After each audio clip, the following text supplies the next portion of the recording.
പണി പൂർത്തിയായ രാമക്ഷേത്രം കാണാൻ ഭക്തരുടെ ഒഴുക്കാണ് അയോധ്യയിലേക്ക്. തിരക്ക് കണക്കിലെടുത്ത ദർശന സമയവും കൂട്ടിയിട്ടുണ്ട്. ഇന്നും നാളെയുമായി 3 ലക്ഷത്തിലധികം ആളുകൾ എത്തിച്ചേരുമെന്നാണ് കണക്കുകൂട്ടൽ. പ്രധാനമന്ത്രി പങ്കെടുക്കുന്ന ധ്വജാരോഹണം നാളെയാണ്.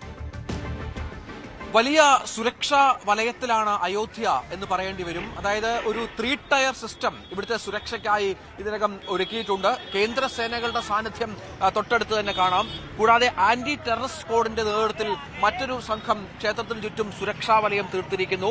ഒപ്പം UP പോലീസിന്റെ വലിയ സംഘം, അത് സമാനതകളില്ലാത്ത രീതിയിലുള്ള അസാധാരണ രീതിയിൽ തന്നെയുള്ള സുരക്ഷാ ക്രമീകരണങ്ങൾ ഏർപ്പെടുത്തിയാണ് UP പോലീസിന്റെ സംഘവും ഇവിടെ നിലയുറപ്പിച്ചിരിക്കുന്നത്. അങ്ങനെ എല്ലാ തരത്തിലും നാളെ പ്രധാനമന്ത്രി നരേന്ദ്രമോദിയുടെ സന്ദർശനത്തിന്റെ ഭാഗമായുള്ള എല്ലാ തരത്തിലുമുള്ള സുരക്ഷാ ക്രമീകരണങ്ങൾ ഇവിടെ ശക്തമാണ്. ഈ രാംപഥിലൂടെ, ഇവിടെ 2 കിലോമീറ്റർ രാംപഥാണ്. ഇവിടെ നിന്ന് ഈ അയോധ്യ ക്ഷേത്രത്തിന്റെ മുന്നിൽ നിന്ന് അവിടെ ലതാ ചൌക്ക് വരെയുള്ള ഈ രാംപഥ് എന്ന വീതിയിൽ പൂർണ്ണമായും സ്വകാര്യ വാഹനങ്ങളടക്കം നിരോധിച്ചിട്ടുണ്ട്. പാസ് ഉള്ളവർക്കും തദ്ദേശീയരായ ചില ആളുകൾക്കും മാത്രമാണ് ഇതിലൂടെ പ്രവേശനമുള്ളത് എന്നുള്ളതാണ് ഏറ്റവും പ്രധാനപ്പെട്ട കാര്യം. കൃത്യമായ VIP പാസ് വേണം. പാസ്സില്ലാതെ വാഹനങ്ങളൊന്നും കടത്തിവിടില്ല. ഇവിടെ ഓട്ടോറിക്ഷ സംവിധാനങ്ങളും കടന്നു പോകാൻ സമ്മതിക്കുന്നില്ല എന്നാണ് മനസ്സിലാകുന്നത്. അത്തരത്തിൽ ഒരു പഴുതടച്ചുള്ള യാതൊരു തരത്തിലുള്ള വിട്ടുവീഴ്ചകളില്ലാത്ത ക്രമീകരണങ്ങളാണ് ഇപ്പോൾ ഇവിടെ ഒരുക്കിയിരിക്കുന്നത്. നാളെ ഏതാണ്ട് 11 മണിയോടുകൂടി പ്രധാനമന്ത്രി നരേന്ദ്രമോദി ഇവിടുന്ന് ഒരു 3 കിലോമീറ്റർ അകലെയുള്ള സാകേത് കോളേജ് ഗ്രൗണ്ടിലാണ്, അവിടെ പ്രത്യേകം തയ്യാറാക്കിയ ഹെലികോപ്റ്ററിലാണ് ഇറങ്ങുക എന്നാണ് മനസ്സിലാക്കുന്നത്. അവിടെ നിന്ന് റോഡ് ഷോയായാണ് പ്രധാനമന്ത്രി ഇങ്ങോട്ടേക്ക് വരിക. അതിഗംഭീരമായ റോഡ് ഷോ ആസൂത്രണം ചെയ്തിട്ടുണ്ട്. റോഡ് ഷോയോടുകൂടി തന്നെയാണ് ഈ പ്രധാന പരിപാടിക്കായി നരേന്ദ്രമോദി ഇങ്ങോട്ടേക്ക് എത്തുക എന്നാണ് മനസ്സിലാകുന്നത്. ഇരുവശങ്ങളിൽ നിന്നും പുഷ്പവൃഷ്ടി അടക്കം ഉണ്ടാകും എന്നുള്ളതാണ്. അതിനുശേഷം അദ്ദേഹം ചടങ്ങിൽ പങ്കെടുക്കും. ധ്വജം ഉയർത്തുന്നതുമായി ബന്ധപ്പെട്ട ചടങ്ങിൽ അദ്ദേഹം പങ്കെടുക്കും. അതിനുശേഷം ഹനുമാൻ ഗഡി സന്ദർശിക്കുമെന്നുള്ള വിവരങ്ങൾ കൂടി നമുക്കിപ്പോൾ ലഭ്യമാകുന്നുണ്ട്. ഹനുമാൻ ഗഡിയിലെത്തി ആ ക്ഷേത്രത്തിലും ദർശനം നടത്തും. അവിടെയും വലിയ സുരക്ഷാ ക്രമീകരണങ്ങൾ ഏർപ്പെടുത്തിയിട്ടുണ്ട് എന്നാണ് മനസ്സിലാകുന്നത്. അങ്ങനെ ഒരുപാട് തരത്തിലുള്ള എല്ലാ സംവിധാനങ്ങളും ഒരുക്കി തന്നെയാണ് ഇപ്പോൾ കാര്യങ്ങൾ മുന്നോട്ട് കൊണ്ടുപോകുന്നത്. നമുക്ക് ദൃശ്യങ്ങളിൽ കാണാം ഭക്തജനങ്ങളുടെ വലിയ സാന്നിധ്യം രാവിലെ മുതൽ തന്നെ ഈ അയോധ്യയിൽ ഉണ്ട്. വിവിധ സ്ഥലങ്ങളിൽ നിന്നുള്ള അനവധിയായ ആളുകളുടെ സാന്നിധ്യം ഇവിടെയുണ്ട്. രാവിലെ മുതൽ തന്നെ വലിയ തിരക്കാണ് ക്ഷേത്രത്തിലുള്ളത്. ഇന്ന് മാത്രം ഒരു 2 ലക്ഷം ആളുകൾ ഇവിടെ വന്നു പോകുമെന്നുള്ള കണക്കിനനുസരിച്ചുള്ള ക്രമീകരണങ്ങളാണ് ഇവിടെ ഏർപ്പെടുത്തിയിരിക്കുന്നത് എന്നാണ് മനസ്സിലാകുന്നത്. ഭക്തിസാന്ദ്രമാണ്, സംശയമില്ല. ഏറ്റവും വലിയ ഭക്തിയാൽ നിറയുന്ന ഒരു അന്തരീക്ഷം തന്നെയാണ് അയോധ്യയിൽ ഉള്ളത്. വളരെ പ്രത്യേകതയുള്ള ചടങ്ങുകളാണ് ഈ ധ്വജാരോഹണവുമായി ബന്ധപ്പെട്ട് ഒരുക്കിയിരിക്കുന്നത്. 101 ആചാര്യന്മാർ നേതൃത്വം നൽകുന്ന അതിഗംഭീരമായ പ്രൗഢഗംഭീരമായ ചടങ്ങാണ്. അതേപോലെ കാശിയിൽ നിന്നും രാമേശ്വരത്ത് നിന്നും ഒപ്പം അയോധ്യയിലെ വിവിധ മേഖലകളിൽ നിന്നും ആചാര്യന്മാർ ഉണ്ടാകും. RSS സർസംഘചാലക മോഹൻ ഭാഗവത്തിന്റെ സാന്നിധ്യം പ്രത്യേകതയാണ്. UP മുഖ്യമന്ത്രി യോഗി ആദിത്യനാഥ് ഇവിടെ അയോധ്യയിലുണ്ട്. അദ്ദേഹം സുരക്ഷാ ക്രമീകരണങ്ങൾ പൂർണ്ണമായി വിലയിരുത്തും. അദ്ദേഹവും അവിടെ ഉണ്ട്. നമുക്കറിയാം, ഏതാണ്ട് ഒരു വർഷം, ഇപ്പോൾ 9 മാസം കഴിയുന്നു അയോധ്യയുടെ പ്രാൺ പ്രതിഷ്ഠാ ചടങ്ങ് നടത്തിയത്. അന്നും മുഖ്യാതിഥിയും ആ ചടങ്ങിന്റെ മുഖ്യ കാർമ്മികത്വം വഹിച്ചതും പ്രധാനമന്ത്രി നരേന്ദ്രമോദി ആയിരുന്നു എന്ന് നമ്മളിപ്പോൾ ഓർക്കുന്നുണ്ട്. ആ തരത്തിൽ തന്നെയാണ് ഇപ്പോഴും കാര്യങ്ങൾ ക്രമീകരിച്ചിരിക്കുന്നത്. നരേന്ദ്രമോദി തന്നെയാണ് ധ്വജാരോഹണവുമായി ബന്ധപ്പെട്ട ചടങ്ങിൽ പ്രധാനമായും പങ്കെടുക്കുന്നത് എന്നുള്ളതാണ് ഇവിടുത്തെ പ്രത്യേകത. അതിനുള്ള ഒരുക്കങ്ങളാണ് ഇവിടെ പൂർത്തിയായി വരുന്നത്. ഏതായാലും അയോധ്യ വലിയ ആഘോഷത്തിലാണ്. ഭക്തരുടെ വലിയ സാന്നിധ്യം അയോധ്യയിലേക്ക് ഉണ്ട് എന്നുള്ളതാണ്. ഈ പുറകിൽ കാണുന്നതൊക്കെ ഇങ്ങോട്ടേക്ക് വന്ന് പോകുന്ന ഭക്തരാണ്. നമുക്ക് അങ്ങോട്ട് നോക്കാം. ദൃശ്യങ്ങളിൽ ഇവിടെ ഇപ്പോൾ തന്നെ വളരെ ഭംഗിയായി ക്രമീകരിച്ചിട്ടുണ്ട്. വീണ്ടും പൂക്കളും മറ്റും കൊണ്ട് കാര്യങ്ങളെല്ലാം ഇപ്പോഴും കുറച്ചുകൂടി ഭംഗിയാക്കാനുള്ള എല്ലാ ശ്രമങ്ങളും ഇവിടെ നടക്കുന്നുണ്ട് എന്നതും ഇതിന്റെ പ്രത്യേകതയാണ്. അങ്ങനെ അയോധ്യ സുന്ദരിയായി കഴിഞ്ഞു. അയോധ്യ ഏറ്റവും മനോഹരമായി ഒരുങ്ങിക്കഴിഞ്ഞു. എല്ലാ തരത്തിലും പതാക ഉയർത്തലുമായി ബന്ധപ്പെട്ട 191 അടി ഉയരത്തിലാണ് നമുക്കറിയാം ഈ ക്ഷേത്രം നിർമ്മിക്കപ്പെട്ടിരിക്കുന്നത്. 77 ഏക്കറിലായി കിടക്കുന്ന ക്ഷേത്രം, അതിൽ 3 ഏക്കറോളം ഭാഗത്താണ് ക്ഷേത്രത്തിന്റെ നിർമ്മാണം ഇപ്പോൾ പൂർത്തിയായിരിക്കുന്നത്. വാസ്തുശില്പകല കൊണ്ട് ഏറെ ഗംഭീരമാണ്.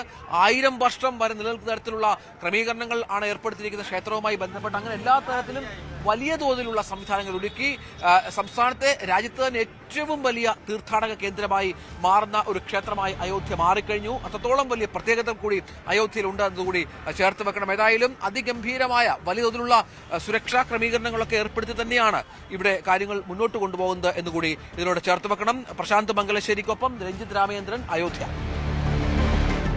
മധുരത്തിന്റെ കലവറ കൂടിയാണ് അയോധ്യ. പ്രസാദമാകട്ടെ നല്ല നെയ്യിലുണ്ടാക്കിയ ലഡുവും കൂടിയാണ്. അയോധ്യയിലെ മധുര വിശേഷങ്ങൾ കാണാം. ഈ മധുര പലഹാരങ്ങളുടെ മധുരത്തിന്റെ ഒരു കലവറയാണ് അയോധ്യ എന്ന് വേണമെങ്കിൽ പറയാം. ഇവിടുത്തെ പ്രസാദമൊക്കെ മധുരത്തോൾ ചേർന്നതാണ്. നമ്മുടെ ലഡു എന്ന് പറയുന്ന മധുരത്തിന്റെ അതിന്റെ പല വിധത്തിലുള്ള വേർഷൻസ് നമ്മുടെ നാട്ടിൽ ലഡു എന്നറിയപ്പെടും. പല വിധത്തിലുള്ള വേർഷൻസ് ഇവിടെയുണ്ട്. നമുക്ക് ദൃശ്യങ്ങളിലൊക്കെ കാണാം.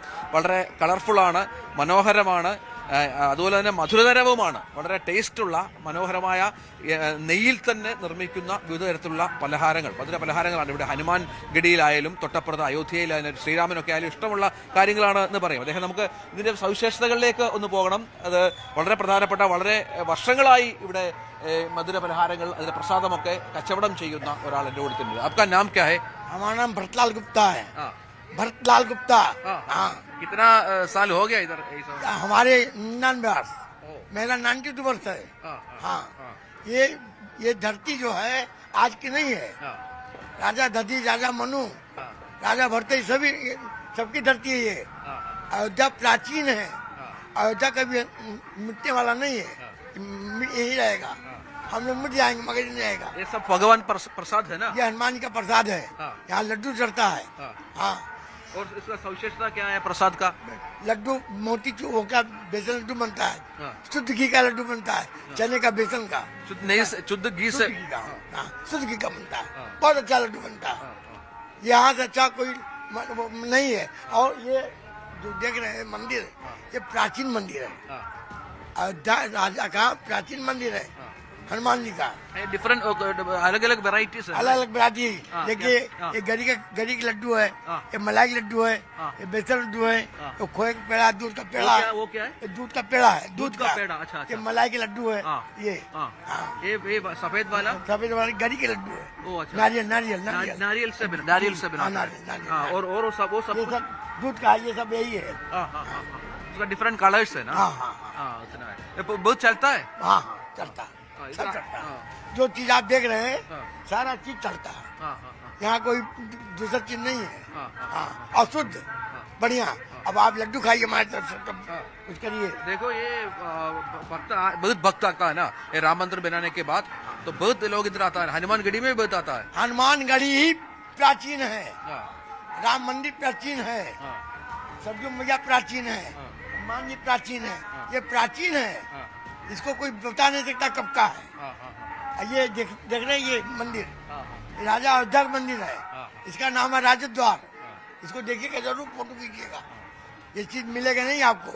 ये अयोध्या का मुख्य द्वार है, हनुमानगढ़ी। साक्षात हनुमान जी बैठे हुए हैं।